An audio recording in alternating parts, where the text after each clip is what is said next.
জেহের আমার নিজের সন্তান নয়। জেসমিন চৌধুরীর কথাটা শুনে বিদ্যুৎ চমকানোর মতো চমকে উঠল ঈর্ষিতা। মুখ হাঁ হয়ে গেল বিস্ময়ে। কথাটা বারবার তার মস্তিষ্কে বাজতে লাগলো। পিনপতন নীরবতা পুরো চারপাশ জুড়ে। ততক্ষণে আফজাল এবং রাফিদও পাশে এসে বসেছে। রাফিদ নিজেও নির্বাক এই কথাটি শুনে। জেসমিন চৌধুরী বলেন, শুধু জেহের না, জিহাদও আমার সন্তান নয়। আমি তাদের সৎমা। তাদের মধ্যে জেহের মানসিক রোগে আক্রান্ত। ছোট থেকে মানসিক সমস্যা দেখা দিয়েছিল ওর, তবে কারণটাও ছিল বেশ বড়সড়।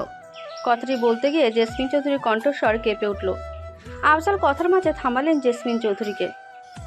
আমি বলছি, পুরো ঘটনাটাই প্রথম থেকে শুরু করছি। জেহের আর জিহাদের মা মানে মিতালি আমার প্রথম স্ত্রী ছিল। আমাদের দুজনেরই লাভ ম্যারেজ হয়েছিল। তখন মিতালির বয়স নিতান্তই কম ছিল। বিয়ের 2 বছর পর জেহের আর জিহাদ দুজনে একসাথে পৃথিবীতে আসে। আমরা জীবনে বোধহয় এর চেয়ে বেশি খুশির দিন আর কোনোটাই ছিল না। দুজনেই ছিল আমার চোখের মণি। মিতালি একজন লেকচারার ছিল, জেহের ছিল বেশ মা ভক্ত। আমার থেকেও সে মিতালিকে বেশি ভালোবাসতো। এমনকি খেলাধুলার সাথীও ছিল মিতালি। মিতালি যখন কলেজ যেত তখন বেশিরভাগই জেহেরকেই নিয়ে যেত। জিহাদ যেতে চাইতো না, সে বাহিরে সকলের সাথে খেলতো। জেহের আর জিয়াদের যখন 9 বছর বয়স তখনই মিতালি পাল্টে যেতে শুরু করলো। পরিবর্তন আসতে লাগলো মিতালির মধ্যে। সে বাচ্চাদেরকে সময় দিলেও আমার সাথে তার সম্পর্ক অবনতি হচ্ছিল। ঝগড়া হতো প্রতিনিয়ত। বাচ্চাদের কথা চিন্তা করে আমি মিতালির সাথে ঝগড়া খুব কমই করতাম।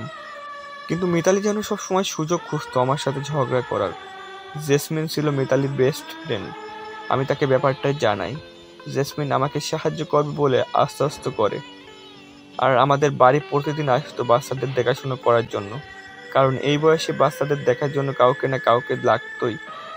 আমি ব্যবসার জন্য সব সময় দিতে পারতাম না। জেহের যখন মিতালির সাথে কলেজ যেতে চাইতো তখন মিতালির সাথে নিতে চাইতো না।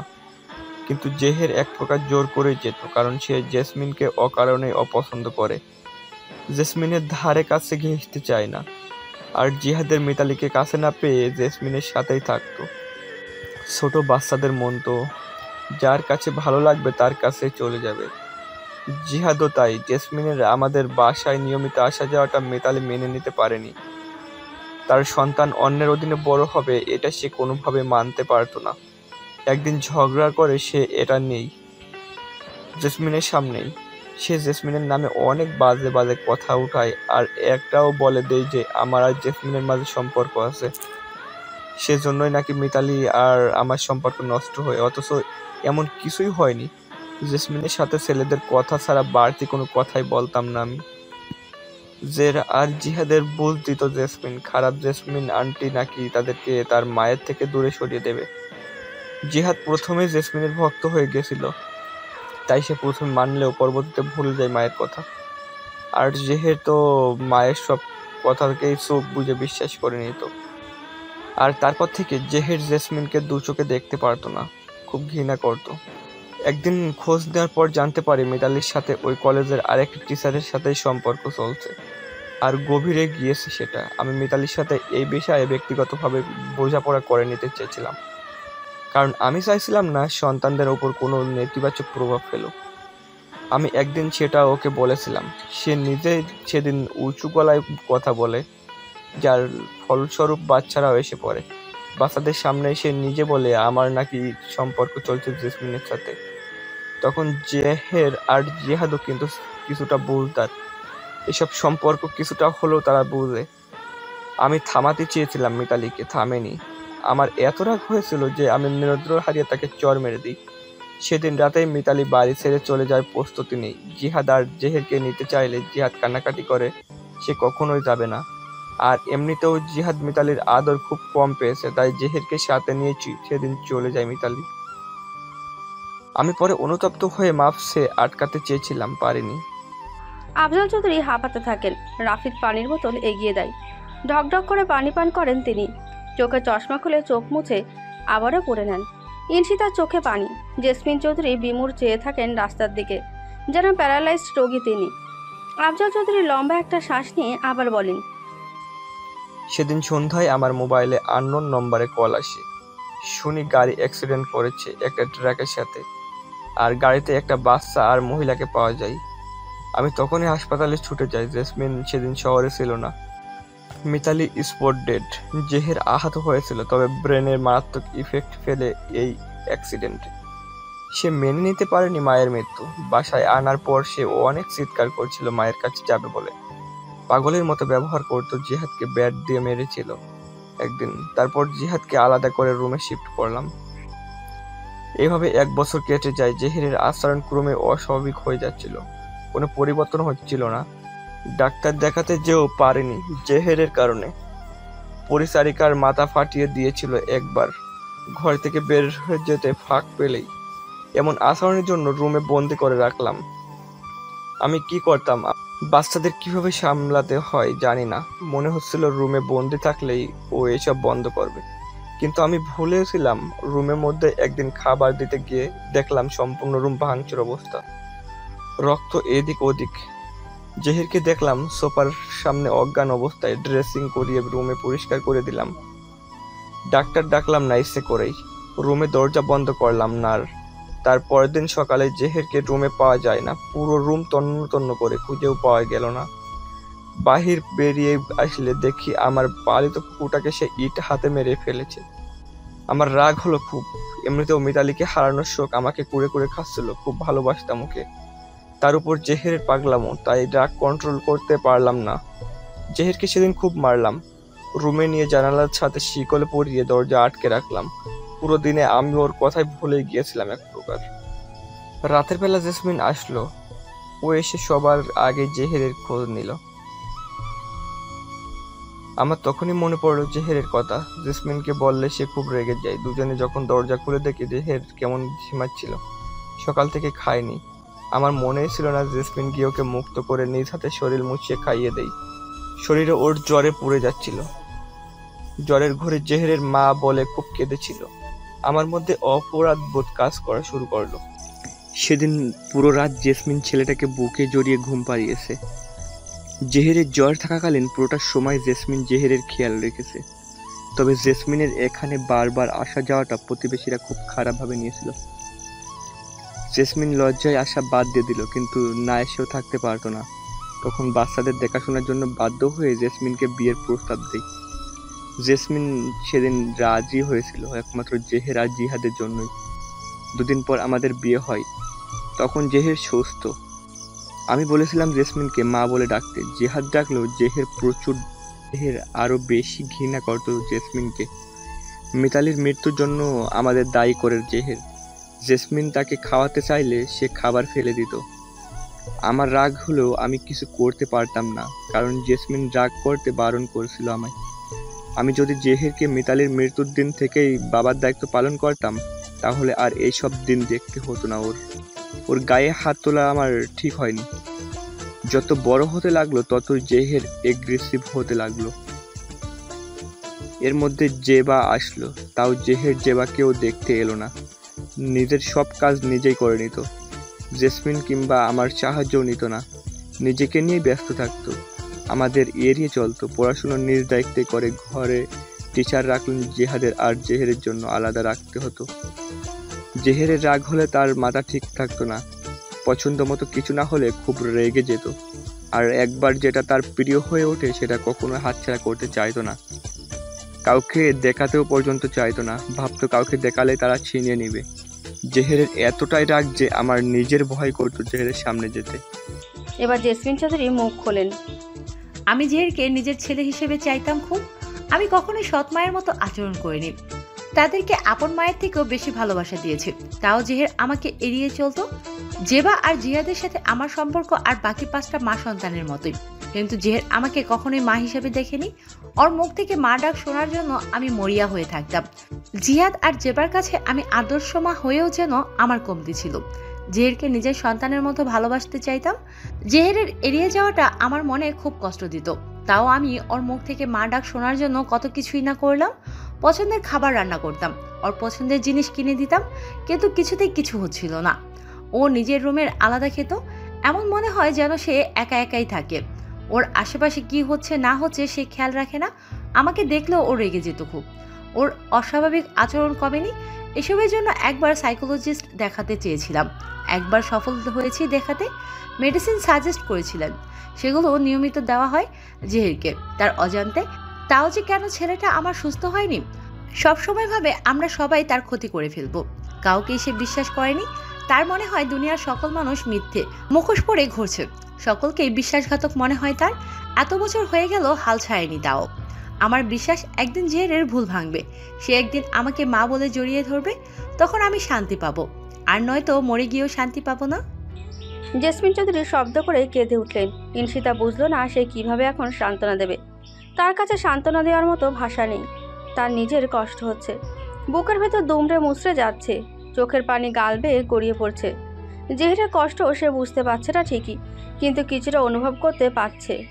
জেসমিন চৌধুরী যে কীভাবে নিজেকে সামলিয়েছেন, ধৈর্য আছে বলতে হবে। আর রাফিদ চেয়ারে হেলান দিয়ে বুকে হাত মুড়ে বসে আছে। তার নিজেরও খারাপ লাগছে জেহেরের কথা শুনে। ছেলেটা এত কষ্টের মধ্যে বড় হয়েছে, নিজেকে সবসময় সকলের থেকে আলাদা করে গুটিয়ে রেখেছে। এত কষ্ট বুকে চেপে বেঁচে আছে কি করে? কিছুক্ষণ পিনপতন নীরবতা বিরাজ করলো পুরো পরিবেশ জুড়ে। মনে হয় যেন পৃথিবীর সব জায়গাতেই এমন গম্ভীর নীরবতা চেপে আছে। নীরবতার জাল ছেদ করলেন আফজাল চৌধুরী। আফজাল বলেন, আমাকে সবচেয়ে বেশি দায়ী করে, কারণ তার মনে হয় আমি যদি মিতালিকে কলেজ যেতে না দিতাম তাহলে মিতালির সম্পর্কে জড়াতো না, আর না সে মারা যেত। এই জন্য কি জাহের আমাকে কলেজে পড়তে দিত না? ওর মনে হতো আমি এমন সম্পর্কে জড়িয়ে যাব, আর কারোর সাথে মিশতেও দিত না। ভাবতো আমাকে কেউ নিয়ে যাবে। আফজাল চৌধুরী ওপর নিচ মাথা নাড়ালেন। ইনশিতা দীর্ঘশ্বাস ফেলল। জেহের এতটা ইনসিকিউর তাকে নিয়ে। ইনশিতা কখনোই তো এমনটা করবে না, তাও জেহের কেন এতটা ভয় পায়? পর করেই মনে হলো তার মায়ের ঘটনাটা। তার মায়ের সাথে যা ঘটেছে সেটা যে তার সাথে ঘটবে না তারও তো আর নিশ্চয়তা নেই। আর ইনশিতাকে জেহেরের কারোর সাথে মিশতে না দেওয়ার কি এটাই কারণ, যাতে তাকে কেউ ছিনিয়ে নিতে না পারে, যাতে তার ভালোবাসার রোজ সবসময় তার সাথে থাকে? জেহেরের এই ভাবনাটাও স্বাভাবিক। তখনই কারো পদশব্দ পাওয়া গেল এবং শব্দটা খুবই দৃঢ় হতে লাগলো। আফজাল। কারোর আগে আফজাল চৌধুরী মাথা তুলে তাকালেন। ব্যক্তিটিকে দেখে কষ্টের মাঝেও হাসি ফুটে উঠল। উঠে দাঁড়িয়ে তাকে জড়িয়ে ধরলেন। মানিক, কেমন আছিস বন্ধু? আমি ভালো, তোর খবর কি? এত তাড়াতাড়ি? তোর না কাল আসার কথা ছিল? আজকের ডিউটি ক্যান্সেল করেছি। কুশল সেরে মানিক জানতে চাইলেন জেহেরের কথা। ইনশিতা তাকালো জেহেরের কেবিনের দিকে। স্বচ্ছ কাজ ভেদ করে নিস্তেজ দেহের অক্সিজেন মাস্ক লাগানো জেহেরের দিকে নিষ্পলক চেয়ে রইল। জেহেরের জ্ঞান ফিরল পুরো একদিন পর সকালে। ধীরে ধীরে চোখ খুলে নিজেকে অচেনা জায়গায় আবিষ্কার করলো। উঠতে চাইল, পারল না। পুরো শরীরে যেন পাথর চাপা দেওয়া হয়েছে, তবুও উঠল। তার ভালো লাগছে না এখানে, রোজকে দেখতে হবে। রোজ কোথায়? তার মনে আছে রোজের সাথে ফোনে কথা বলার সময় তার মাথায় ভারী আঘাত পায়। পিছন ফিরে জিহাদকে দেখলেও পর মুহূর্তে চোখে অন্ধকার দেখে। বহু কষ্টে উঠে বসে সে। মুখের অক্সিজেন মাস্ক টেনে খুলে ফেলে। মাথার মধ্যে প্রচণ্ড যন্ত্রণা করছে। কেমন খাপছাড়া লাগলো নিজেকে। তাকে রোজের কাছে যেতেই হবে। এসব যন্ত্রণা তাকে রোজের কাছে যেতে আটকাতে পারবে না। ফ্লোরে পা রাখতেই মাথা ঝিমঝিম করে উঠল। পড়ে যেতে নিলেই ইনশিতা দৌড়ে এসে ধরে ফেলল। সে দূরের সোফাতেই বসে ঝিমোচ্ছিল। আওয়াজ শুনে দেখে জেহের উঠে পড়েছে। উতলা হয়ে জেহেরকে ধরতে বসাতে বসাতে বলল, আপনি উঠছেন কেন? বসুন। ছাড়ুন এখন, আমি মানিক আঙ্কেলকে ডেকে আনছি। ছাড়ল না জেহের। এক ধ্যানে তাকিয়ে রইল ইনশিতার দিকে। এমনভাবে তাকালো যেন সে কত বছর পর দেখছে রোজকে। জেহেরের শুষ্ক ঠোঁট তিরতির করে কাঁপছে, চোখে কাতরতা। তারপর আচমকা শক্ত করে জড়িয়ে ধরল ইনশিতাকে। ইনশিতা হতবম্ব, তাও কিছু বলল না, আর না ছাড়তে চাইল। জেহেরের পিঠে আলতো হাত বুলিয়ে দিল কিছুক্ষণ। কোমল কণ্ঠে বলল, জাহের, কিছু লাগবে আপনার? তোমাকে। জেহেরকে ইঞ্জেকশন দিয়ে ঘুম পাড়িয়ে দেওয়া হয়েছে। ইনশিতা ভয়ার্থ দৃষ্টিতে তাকিয়ে আছে। তার বুক টিপ টিপ করছে ভয়ে।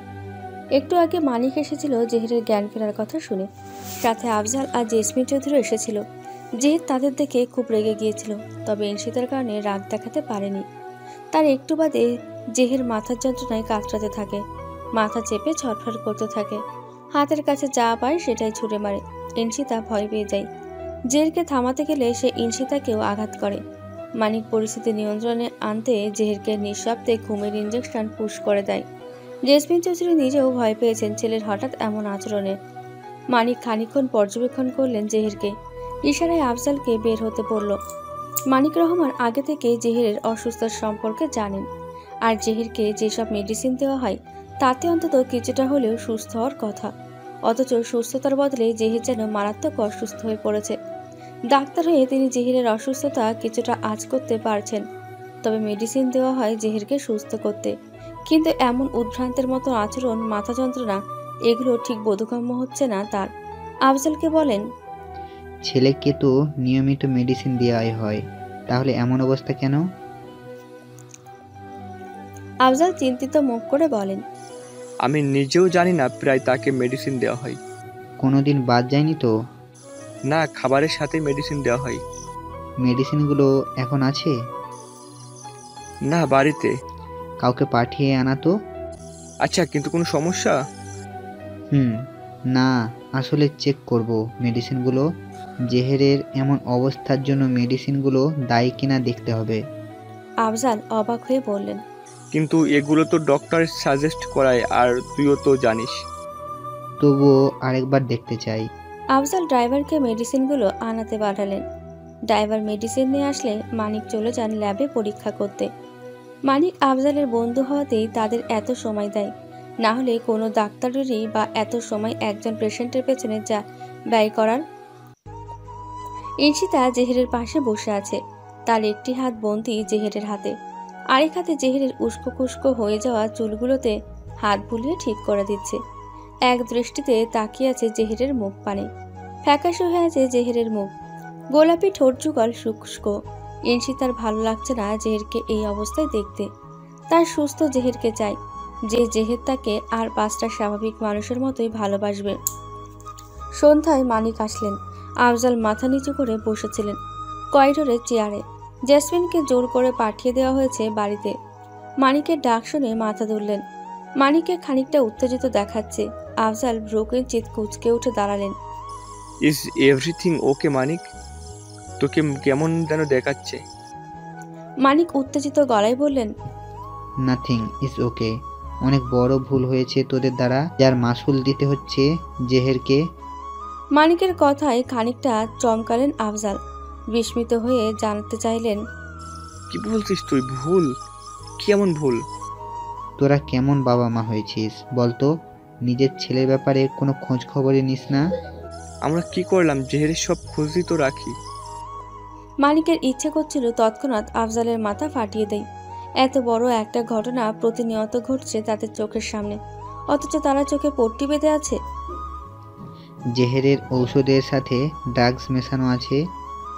আফজাল বাজ পড়ার মতো চমকে উঠলেন। চোখ দুটো বড় বড় হয়ে গেল বিস্ময়ে। থমকে গেলেন তিনি, কথা বলতে পারলেন না কয়েক সেকেন্ড। কি বলছেন কি আঙ্কেল আপনি এসব? থমকে গিয়ে মানিক আর আফজাল পেছনে তাকালো। দেখলো ইনশিতা চেয়ার ধরে অবাক হয়ে তাকিয়ে আছে তাদের দিকে। ইনশিতা মাত্রই চোখে মুখে পানি দিয়ে আফজালের কাছে আসছিল। আসার সাথে সাথে এমন কথা শুনল যে তার নিজের কানকেও বিশ্বাস করতে পারছে না। ইনশিতার নিঃশ্বাস ফেলছে দ্রুত। কানের মধ্যে মানিকের কথাটা বাজতে লাগলো। জেহেরকে ড্রাগস দেওয়া হচ্ছে আর সে নিজেই জানে না। এও কি সম্ভব? কই, কখনোই তো এমন কোনো ঘটনা তার চোখের সামনে ঘটেনি।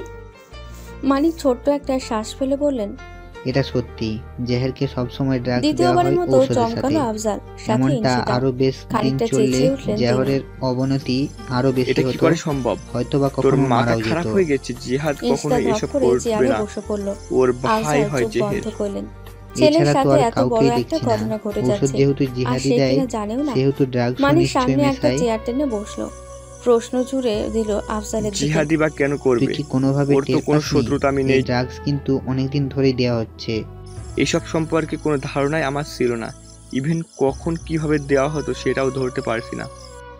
মানিক খানিকক্ষণ চুপ থেকে বললেন, ড্রাগস ঔষধের সাথে দেওয়া হতো। ঔষধ কিভাবে জেহেরকে দিতি? ও তো ঔষধ খেতে চাইতো না।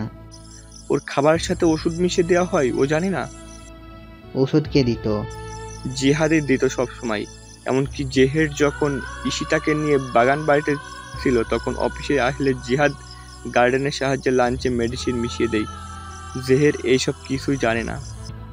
জিহাদ কোথায়? বলেছে তো ব্যবসার কাজে চট্টগ্রাম গেছে, আসতে কি মাসখানেক লাগবে, জেবাকেও নিয়ে গেছে। জিহাদি বোধহয় ড্রাগস মিশিয়ে দিত। দ্বিতীয়বারের মতো চমকালো আফজাল, সাথে ইনশিতাও। খানিকটা চেঁচিয়ে উঠলেন তিনি। এটা কি করে সম্ভব? তোর মাথা খারাপ হয়ে গেছে, জিহাদ কখনো এসব করবে না, ওর ভাই হয় জেহের। এছাড়া তো আর কাউকেই দেখছি না। ঔষধ যেহেতু জিহাদি দেয়, সেহেতু ড্রাগসও নিশ্চয়ই মেশায়। জিহাদি বা কেন করবে? ওর তো কোনো শত্রুতা আমি নেই জেহেরের সাথে। আচ্ছা বাবা। আফজাল চকিতে তাকালেন ইনশিতার দিকে। কি বলছো কি তুমি মা? ইনশিতা আঙুল মোচড়াতে লাগলো। জিহাদের কার্যকলাপগুলো বলবে কিনা ভাবছে। শেষ পর্যন্ত বলে দিল তাদের সাথে করা জিহাদের সব কাজ। ইনশিতাকে পাওয়ার জন্য জিহাদ এই পর্যন্ত যা যা করেছে সব। আফজাল বুকে হাত দিয়ে বসে রইলেন। তার বুকটা অসম্ভব রকমের ব্যথা করছে। একদিনে এত রহস্য জানবেন সেটা তার ভাবনার বাইরে ছিল। ছোট ছেলেটা যে আড়ালে আপনজনের ক্ষতি করছে সেটা জেনেই তার কষ্ট হচ্ছে বেশি। ঈর্ষিতা অনুরোধের স্বরে বলল। আফজাল নীরবে সম্মতি দিল। তার নিজেরই তো খারাপ লাগছে এইসব শুনে। জেসমিনকে জানতে দেবে না মুহূর্তেই জিহাদ আর জিবার প্রতি অজস্র ঘৃণা জমল তার মনে। এত নিচু মন মানসিকতা। মানিক নিজের চোখের চশমা ঠিক করলেন। জেহেরকে ড্রাগস দেওয়ার কারণেই তার এত অবনতি। কোনোদিন যদি ড্রাগস দেওয়া বন্ধ হতো তাতেই তার পাগলামি বেড়ে যেত। যখন ঔষধ দেওয়া হতো তখনই কিন্তু জেহার শান্ত হতো। ঈর্ষিতার কাছে এবার সব ক্লিয়ার হলো। জেহেরের হঠাৎ হঠাৎ মাথা যন্ত্রণা, চিৎকার চেঁচামেচি, এসব কিছুর কারণ তাহলে এই। তাই তো সেদিন রাতে গার্ডে দেওয়া খাবার খাওয়ার পরই জেহের শান্ত হয়েছিল। জিহাদ এতটা নিকৃষ্ট শ্রেণীর মানুষ, একমাত্র ঈর্ষিতাকে পাওয়ার জন্য নিজের আপন ভাইকে মারতেও পর্যন্ত দ্বিধাবোধ করে না। ছি। এখন জেহেরকে ঠিক করা যাবে কিভাবে? আফজালের প্রশ্ন। ড্রাগস হঠাৎ করে দেয়া বন্ধ হয়ে গেলে জেহেরের হয়তো আরও বেশি পাগলামি করতে পারে। এটা নেশা হয়ে গিয়েছে। নেশা হুট করে ছাড়ানো যায় না, আর সাপোর্ট করতে হবে অনেক। সাপোর্ট করা একমাত্র ঈশিতার হাতে। ঈশিতা ছাড়া আর কারোর কথায় জেহের কান দেয় না। মানিক এবার তাকালেন ঈর্ষিতার দিকে। ইনসিতা, তোমাকে কিন্তু জেহেরের প্রচুর সময় দিতে হবে, আর ওর পরিবারের প্রতি বিরূপ ধারণাটাও তোমাকে বদলে দিতে হবে ধীরে ধীরে। পারবে তো? ঈর্ষিতা বিড়বিড় করে বলল। না পারলেও পারতে হবে। যারকে ভালো করতে যা করা লাগে আমি সব করব। ঈর্ষিতা উঠে গিয়ে কেবিনে আসলো। এসে দেখলো জেহের ঘুম থেকে উঠে জানলার সামনে দাঁড়িয়ে আছে। ঈর্ষিতা গিয়ে জেহেরকে ডাক দিলেই জেহের পেছনে ফেরে।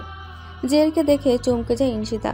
চোখ দুটো টকটকে লাল হয়ে আছে, কপালের রগ ফুলে গেছে, ফর্সা মুখটাও লাল বর্ণ ধারণ করেছে। জেহের, আপনি ঠিক আছেন তো? জেহের চিবিয়ে চিবিয়ে বলল। ছাড়বো না, আমি ছাড়বো না। আই উইল কিল হিম। কি বলছেন এসব? কি হয়েছে?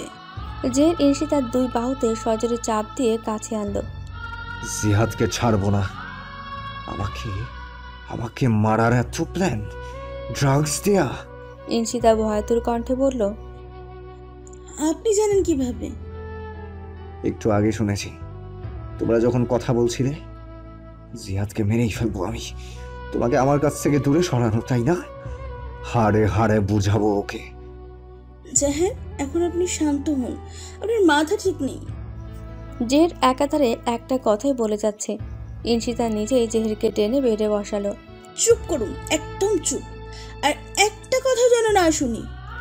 জেহের কড়া চোখে তাকালো ঈর্ষিতার দিকে। ঈর্ষিতা তোয়াক্কা করলো না। এখন জেহেরের রাগকে পাত্তা দিলে চলবে না। ঈর্ষিতা জেহেরের হাত দুটো মুঠোয় নিল, শান্ত স্বরে বলল।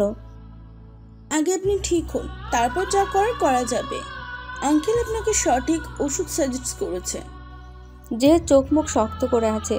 তার ভেতরে রাগ উগরে ফেলতে চাইছে যেন, তবে তা ঈর্ষিতার জন্য পারছে না। জেহের, তাকান আমার দিকে। জেহের তাকালো না, জানলার দিকে মুখ করে রইল। আপনি তাকাবেন না জেহের? জেহের ডানে বামে মাথা নাড়ল। সত্যি তো? আচ্ছা ঠিক আছে, তাকানো লাগবে না, আমি চলে যাচ্ছি। আপনাকে বিরক্ত করার জন্য দুঃখিত স্যার। আর বিরক্ত করব না। ঈর্ষিতা চলে যেতে চাইলে জেহের হাত ছাড়ে না। ঈর্ষিতা এবার বিরক্তি কণ্ঠে বলল। তাকাবেনও না, আবার যেতেও দেবেন না, করবেনটা কি? জের এই কথায় ইনশিতার দিকে ফিরল, হাসি দিয়ে বলল, ভালোবাসবো। ইনশিতা থমকে গেল। তার ভেতরটা ঝিনঝিন করে উঠল অজানা শিহরণে। বেশিক্ষণ দৃষ্টি রাখতে পারল না জেহেরের নীল চোখে, দৃষ্টি নামিয়ে ফেলল। জেহের নিজেই হাত ধরে টেনে পাশে বসালো। ইনশিতার কাঁধে মাথা দিয়ে চোখ বন্ধ করলো। তার কিছুক্ষণ বাদেই হুট করেই মাথা চেপে ধরল। ইনশিতা খেয়াল করলো তা, সে বুঝতে পারল। মাথা যন্ত্রণা করছে? খুব পারছি না রোজ।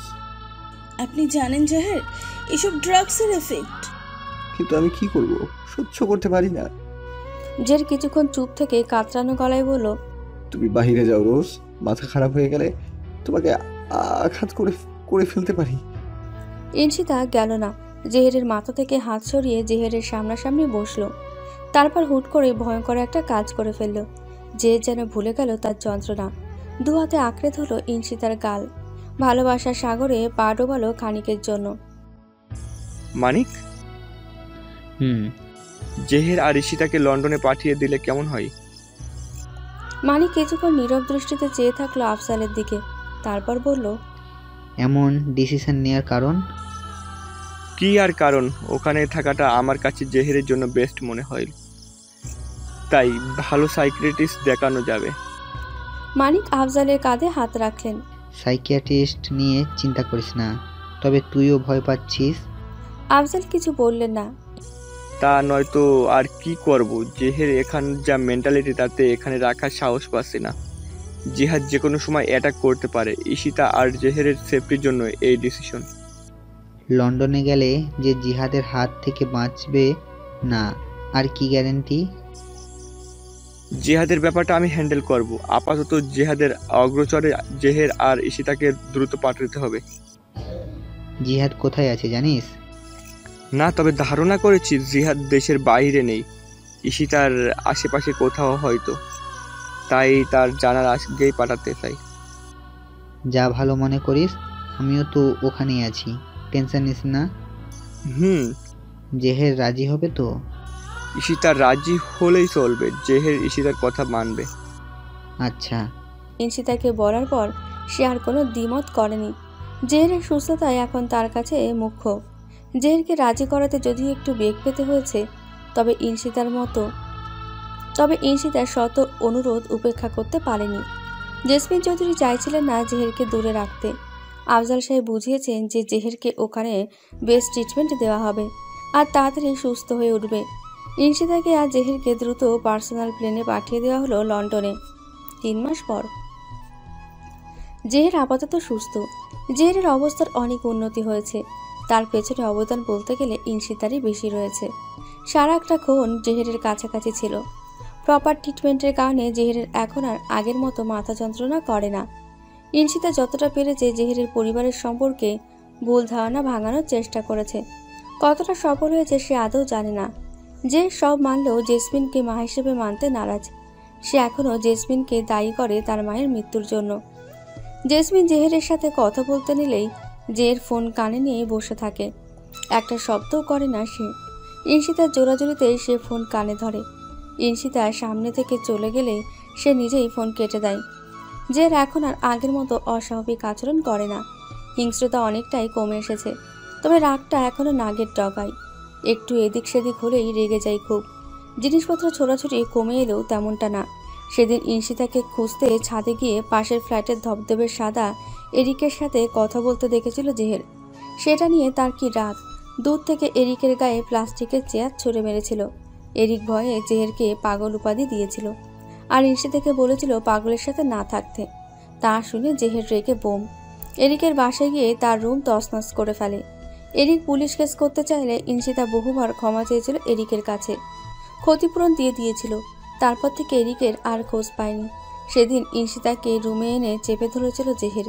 রাগে গজগজ করতে করতে বলে, ওই রাস্কেলটার সাথে কি কথা বলছিলে?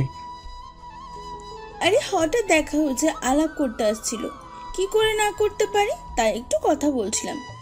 একটু বিশ্বাস করুন, জাস্ট একটু। ইনশিতা জোর করে হাসতে চাইল, কিন্তু পারল না। আসলে এই সাদা চামড়ার এরিক এখানে আসার পর থেকে ইনশিতার পেছনে লেগেছিল। ইনশিতা একটা হেস্তনেস্ত করতেই ছাদে গিয়েছিল। এরিককে সাবধান করতে গিয়েছিল, কিন্তু জেহেরকে তা বলা যাবে না। ইনশিতার পেছনে লেগেছে শুনলে জেহের সাদা চামড়ার এরিককেও মেরে ফেলতে পারে। ইনশিতাকে পুরোটা দিন নজরবন্দি করে রেখেছিল জেহের। রুম থেকে বের হলেও পিছু পিছু যেত। কিচেনে রান্নার সময় পাশে বসেছিল। ইনশিতার বিরক্ত লাগেনি, বরং ভালোই লেগেছিল জেহেরের পাগলামোগুলো। জিহাদ ধরা পড়েছে 1 সপ্তাহ আগে। তা শুনে ইনশিতা খুশি হলেও জেহের খুশি হতে পারেনি। সে চেয়েছিল নিজ হাতে শাস্তি দেবে। লন্ডনে থাকাকালীন তা সম্ভব নয়, তাই গোপনেই করতে হবে। জিহাদকে ধরেছিল এয়ারপোর্টে। বেচারা পাগল হয়ে গিয়েছিল ইনশিতার লন্ডনে যাওয়ার কথা শুনে। এতটা দিন সে খুঁজে গিয়েছিল ইনশিতা কোথায় আছে তা জানতে। এখন জেনেছে, তখনই হন্তদন্ত হয়ে লন্ডনে যাওয়ার ব্যবস্থা করে। জিহাদ এতটা ডেসপারেট হয়ে গিয়েছিল যে তার ধারণা ছিল না তার বাবা তাকে খুঁজতে আগে থেকেই নৌ, বিমান আর রেলে লোক লাগিয়ে দিয়েছিল। ইমিগ্রেশনেই তাকে পুলিশ দিয়ে অ্যারেস্ট করা হয়। জিহাদ পালানোর চান্সটুকুও পায়নি। নিজের বোকামির জন্যই নিচে ধরা পড়েছে। জেসমিন চৌধুরী এসব ব্যাপারে এখনও অজ্ঞাত। তাকে জানানো হয়েছে জিহাদ আর জেবা ব্যবসা আর পড়াশোনার কাজে বাইরে গেছে।